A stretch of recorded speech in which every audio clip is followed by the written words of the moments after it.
So, you may not be aware of this, but Age of Empires has had quite the remarkable comeback over the past few years. This all started back in 2018 when Microsoft released a full-scale remaster of the original 1997 Age of Empires under the title Age of Empires Definitive Edition. This was followed 1 year later with a definitive edition of its insanely popular sequel, a year later with the definitive edition of the first 3D game in the series, Age of Empires 3, and in an effort to keep the streak up, Microsoft just went ahead and made a new Age of Empires game and named it Age of Empires 4. So you're probably thinking what I was thinking, right? Big company like Microsoft suddenly making a bunch of cheap remakes of this classic series just to get people interested in it again so they can reboot the franchise. But here's the thing, every single one of these games has been well received. Not just by the fans, not just by the media, but by the market too. The past few years have been a full-blown Age of Empires renaissance, with active online communities, terrific age-focused YouTube channels like Spirit of the Law, and even a vibrant esports scene thanks to the Red Bull Wololo tournament that's been running since 2000. We'll explain the Wololo thing later. The series has been so popular that earlier this year Microsoft released a console version of Age of Empires 2, a game that seems inconceivable to play without a mouse and keyboard. So I mean, that's gotta be a cash grab. There's no way people actually enjoyed playing it on a controller, huh? So here's the thing, this is a bit of a selfish documentary because myself and my wife played dozens of hours of Age of Empires 2 Definitive Edition over the past few years, specifically during the COVID-19 lockdowns. See, we were 13 when Age of Empires 2 was originally released on PC, and like most PC gamers back then, I was enthralled by its exciting balance of city building and real-time strategy. Age of Empires isn't the first real-time strategy game, that honor is usually given to Westwood's Dune 2, but it was a genre-defining game. A beautiful isometric world with a collection of civilizations to choose from, each with their own language, buildings, and style of warfare. The battles were exciting, but manageable. There was a single-player story, but you could also create custom skirmishes with different rules on a variety of different landmasses. There were sea battles, there's early artillery, politics, religion. Age of Empires was basically chess on steroids. So, during the pandemic, when we had to close the previous Noclip studios, I had to bring all that equipment back to my house, and I suddenly had like 4 desktop PCs just lying around my house. So myself and my wife decided to look for any PC game that we could play cooperatively. We had both played Age 2 while growing up, so we turned the spare bedroom into basically a LAN cafe, and so when our kid went to sleep, we'd burn the quarantine midnight oil, ganging up against some bots in custom skirmishes. It became so much of our day-to-day that for Valentine's Day that year, she made me this card.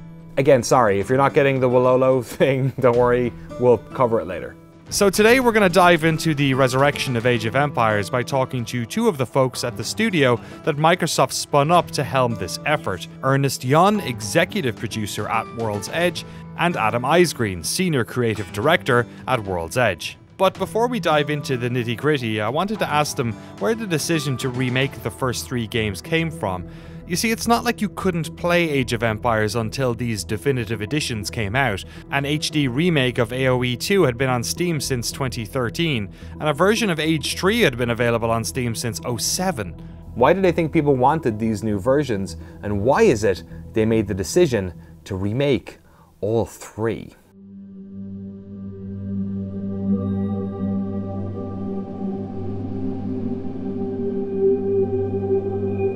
You know, a lot of people in that time were like, oh, RTS games are dead, right? They got eaten by MOBAs, they got eaten by tower defense games, your Farmvilles, whatever, you know, let these genres split.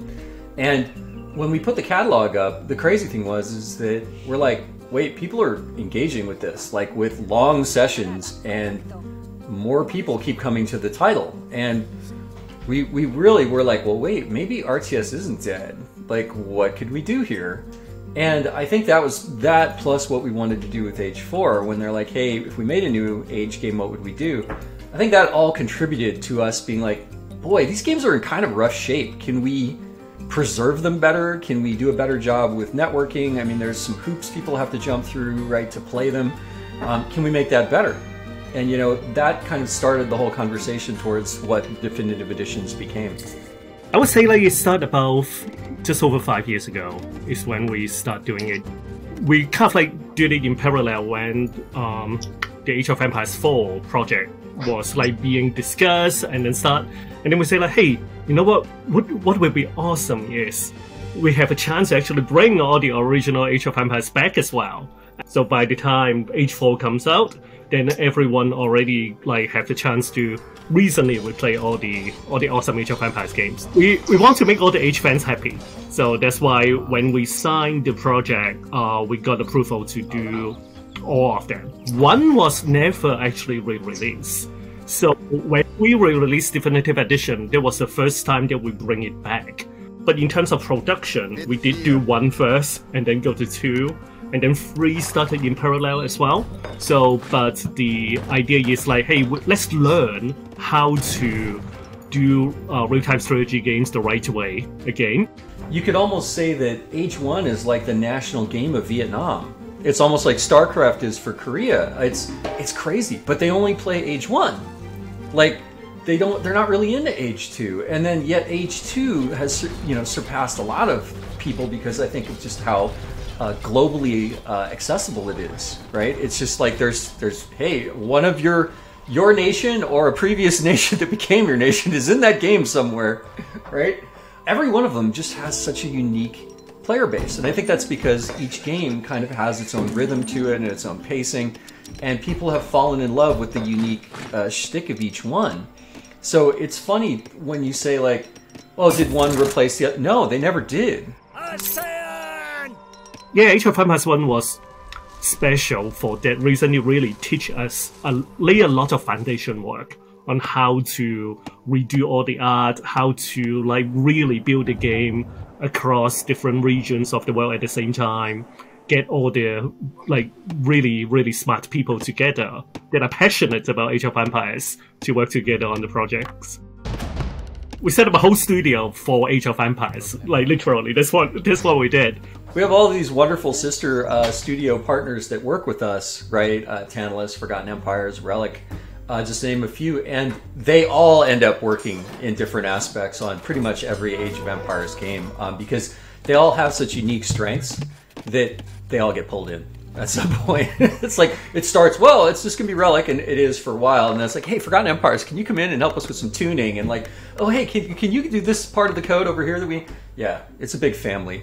Actually, matter of fact, there's a lot of Command & Conquer people here, myself. Yeah, like I was on all of the CNC games except for the very first one, and there's 2 others from Westwood as well that are on my team, that are on our team, that all work on the game now, which is kind of fun. But we did talk to a lot of ex-Ensemble people, since we have friends and we get to talk to them. It was really cool that a lot of them still remember Age of Empires really fondly, so they want us to do well, and was really helpful.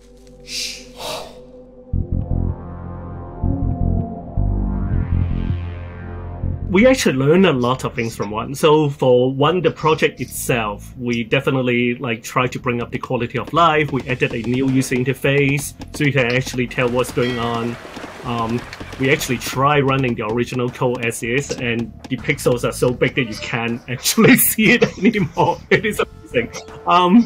But there are just so many conventions that people are so used to. Then we also need to like, hey, but the fans play Age of Empires 1 because it is Age of Empires 1. So we want to make sure that we keep the spirit of Age of Empires 1, the code to be the same. So we ended up using a blend. We actually updated the engine instead of creating a new engine. We did do some experiment of do a new engine for a little bit, but then really quickly you find out that they are timing the feel of it. Keeping the feel is very important to us because that's what the fans want, right? Man, a lot of people, they had this fondness in their head for what Age 1 looked like. I actually, originally, I had posed the idea of starting every game on the original graphics, and then it like all pixeled, and then it blurs into the new version. But the asset load was so crazy from the new version that we're like, we can't even hold the memory to have the pixelated versions in there. The original assets were pretty much unusable for us to go forwards with, so we had to redo everything from scratch. We're trying to learn where the bar is, like the authenticity bar versus like high-res bar, like where do you draw the line, and we have to learn where that is. But we have learned that from one, that if you get too close to the original, all the original fans will love it, but it makes it really hard for new people to join.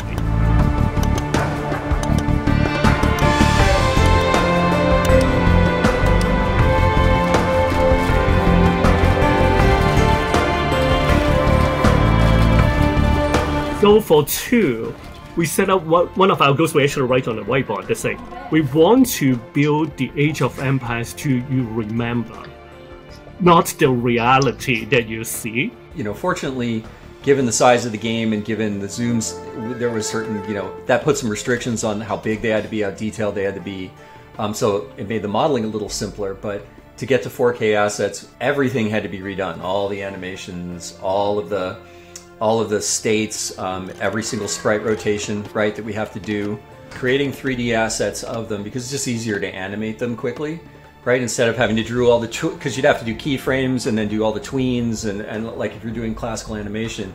So it's just easier to do it in 3D that way, to capture all of the animations. And then one of the big challenge was converting the 8 facings so they didn't just pop into a blend, so that we could have kind of more smooth rotations. If you go back and you look at a lot of the old RTS games, they've only 8 directions for anything. So you get things that go, right? And we blended them, but we had to maintain the timing of the original because, as Earnest said, feel was so important. There was a lot of logic and code that went into making sure that, again, we maintained feel, even though we could improve the visuals. Like, noise is always an issue in RTS games, because you want really clean reads, right? I mean, like, if you really think about it, RTS games at their core are 3 elements. There's units, structures, and things that block me, right? And then the things that block me can be a building, it could be water, it could be, a hill, whatever. But, like, that's really what you need to be able to, a player needs to be able to read that in seconds, right? And so silhouettes were insanely important to us. And so that was a challenge, right? Because if you have all this super detail on the units, if you crush it down directly, you just get noise, and then it's hard to read the units. So a lot of care was taken in making sure that things like if they had shields, that the shield remained relatively clean, even if different resolution scales, such that if that was a key read of that unit, that would maintain, right? And that we had to do that with each kind of unit to make sure that the units still read as the units. For voices, for H2, for example, we did record all the voices, mainly campaign voices. So those are the things that we completely record for Age of Empires 2. Despite their fearsome aspect, the Huns might have been little more than raiders, had it not been for the leadership of Attila. For authenticity, we wanted to keep as much as we could. If we had good source and could clean it up, we would do that over re-recording. Right. Yeah, you didn't have anyone shouting "wolololo" into a microphone on stage. Right. That was from like a sample library. Yeah, we did re-record "wololo" actually because of that. We didn't want to, because there was a time, I think, when people were pretty fast and loose with audio assets in terms of ownership, and we wanted to make sure that this time around when we were doing the DEs that everything was buttoned up in that respect. Do you have any idea why that was chosen for that particular unit? I don't know that one. I do not know. I think it was literally something like the name of the audio sample was like Priest Chant or something like that, and then maybe they just saw it like, oh, Priest Chant, maybe that'll work, and they're like, well, okay, let's just do it.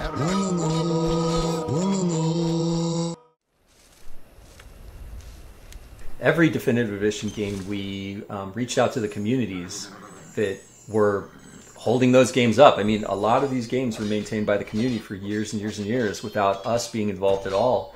So we reached out to them and we're like, hey, we'd love to improve these. What would you like to see? We don't want to break the spirit of the game. Like, absolutely. So how can we improve them without breaking them? Because I think there's a certain amount of things that you would love to modernize sometimes, but that might not make it age 1 or age 2. If you're familiar with age 2, you know that things like when we put in auto scouting, how contentious that was for some people, even though then you play it and you're like, well, okay, I get it. For new players, it works. I'm not going to use it as an advanced player. Maybe some folks remember that, for example, for H2, we actually run multiple betas that were literally like, I think the first time was like tens of thousands of people. And second, like right before ship, we have like lots of people because we want to stress the server. We also want to see what people always have opinion on what they like and what they don't like. Ideally, we do those before the game even comes out. So, and of course, we have our internal QA teams, and they know the game very, very well.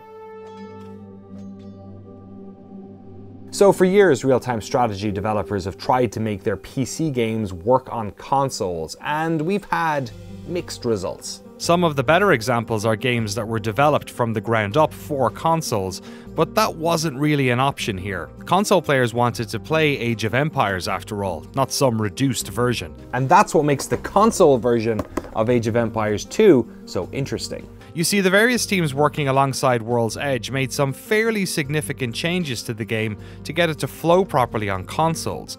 Not just new interface elements to better suit the controller, but full-blown automation systems to unburden the player from some of the game's micro, especially with how you assign citizens to collect various resources. So how did they change so much and still seem to satisfy these players? As your economy grows, you will train more villagers and gather different types of resources. Villager priorities automatically distribute your villagers between resources, making it easier to manage your economy.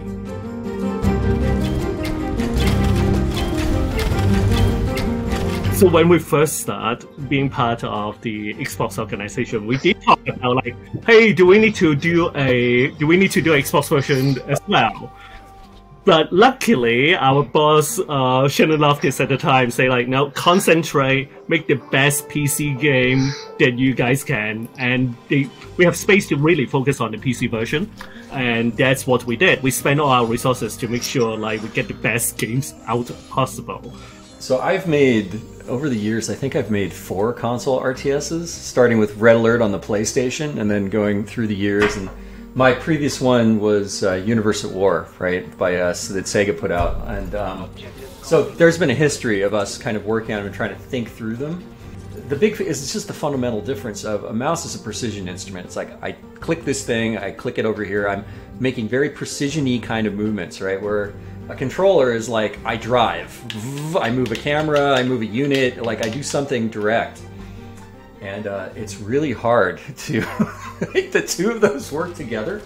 So we did a lot of experimentation. I mean, just a ton. And I have to say that Phil Spencer was really like, when am I going to get my console version? Because Phil loves the Xbox. And so the whole time that we were like, no, we want to do the PC first, and then we'll think about console, which is what we did. But he was just like, no, I want, when? When am I going to get this? And he plays. Like, you go online right now and you can see him playing a couple times a week. It's great. After H2 comes out, I would say every single time we made any announcement of anything, someone is going to be in the feedback comment section where it's like, when is it coming to Xbox? When is it coming to Xbox? Literally, I want to say like 2 years, like non-stop, that fans are asking for it. Like I mentioned earlier, our studio principle is to make our fans happy. I say, like, at a certain point, we say like, okay, this is not just one or two guys. You really need to like make this work. So we started look at it seriously. The fun part is from a production standpoint. Like we internally try to hook up a controller directly to emulate the mouse, because when you ask a programmer how we do it, that's exactly what a lot of games have done, right? They look at like, this is the mouse, and A and B, which is left and right click. Man, was it bad. The mouse, you can actually move across the screen really quickly. And the way that people play on PC is they click on the screen and then they hotkey back and then click again, right? You can't do that with the analog stick. It is just way too slow. The game example we actually talk about is actually Diablo. Because when you look at like Diablo, it is a very mouse click game, right? So like click a lot. But they transition to console really well. What's the Diablo equivalent for real-time strategy game for Age of Empires? That's literally like how we start thinking then. Okay, let's make the stick feels really good first. And in order for that pacing to be right, you cannot just do the repetitive, pick a guy, do this, pick a guy, do this. You can, but it is boring. That is not how people want to interact with the game. So the AI is done in a way to help take a lot of the tedious work out, but we actually make sure that you get to pick the automation level. So all the strategic decisions are still made by you, the player. So that was very important for us to make sure that it is not like auto everything and then you don't even need to play the game, but it's auto enough that you can enjoy the game and enjoy making strategic decisions. So that was the key part on how the team actually come together. And once that happened, we add the context-sensitive, site-based command menu, then magic happens. Based on my previous work and Tantalus's previous work on doing things like City Skylines and other games that they've done, we're like, okay, we need to put our minds together and figure out what interface would really work here. And the radials and all that stuff came out of that, but the thing that really was fascinating is watching how it evolved. Like, the thing that really brought about what I feel is it's really hard to go back, honestly, even to some of the stuff on PC now from what we've done on console with villager automation and the contextual actions based on that. That was the original conversation. I'm like, I want contextual actions in here. How do we do it? All of that, like, click on a gold mine, just build the gold mine, please. Just don't, like, all of that. And it's great to see that people are really enjoying it, but all of that came about through time. And just, we were really fortunate that we were prototyping console controls, I mean, probably even before we admitted it, to be honest with you. I think that we've been working on them since right around the ship of, I think after DE3. We started messing around with the radials and trying to figure out what to do with it and how we could do it. And we had some people free on one of the teams, and we're like, all right, let's just go to town on this and figure out how to make it work. I've always said that RTS games are basically, you're spinning plates, right? You're balancing plates on sticks. And it's how many plates can you keep going at once, and which ones are you letting falter determines how good of a player you are. So just because the villagers are automated doesn't mean they're optimal. Our goal is never to replace the high-end meta with something that's automated, right? It should be something that allows people of the same level to be like, we're just going to have fun, and I don't need to worry about this as much, so I can concentrate on fighting and scouting and building buildings. One of the things we always say about the Age games is we always want to make sure we leave room for mastery, that can have its moments, right? And that people can get good and very good at doing certain things. But villager automation was one of those things that we thought, like, okay, people might be a little upset over it, but it's not going to break the high end of the game, right? The spirit of the game. The villager automation AI and is actually a lower level AI, and that has evolved over time completely separately as well. And the reason we get to do a DE AI is because the game has been played for 2 decades now, and actually pro players, they play it. So what we have done is, during development of definitive editions, we actually look at how these pro players play and what strategies do they use, and we actually adapt and edit those strategies and bring it to a game. For example, like, hey, it's open field, you build crossbowmen, that we build it into the game so that people actually realize how to, the AI actually have that understanding and apply those strategy like a pro player would. So that is how we added it. Oh. I have this theory about video games that I call the one button of fun. And it's like, anytime I should be able to push a button and have some fun. Be that, in a main menu, I want to get into the game, just stop with just one button, like, you just have fun. Like, but in the game, you're like, I want, especially RTS games, right? RTS games are all about, if you think about it, a click in an RTS game is insane. Like, with one click, you selected a bunch of units, you clicked across the map. Well, you just did a click, but what did you really see in your mind? Go here, go this way, go the way I intended you to do. Make sure you engage or don't engage, right? The things that I want. Go around that rock this way. Don't go over that. Make sure you go this. Why aren't you listening to me? Right? All right. And all you did was click. And so how can we take more of that into the console? And I think that was part of our driving spirit, was like, how do we just make it a button? Like, do the thing. Don't make me hunt for it. Don't make me dive into a building to get to a thing, to do like blacksmith, to do this thing. I can do it right here. Boop. That, I think, was our defining, like, pull those, bubble it up, I guess, for the console to make it just much more accessible.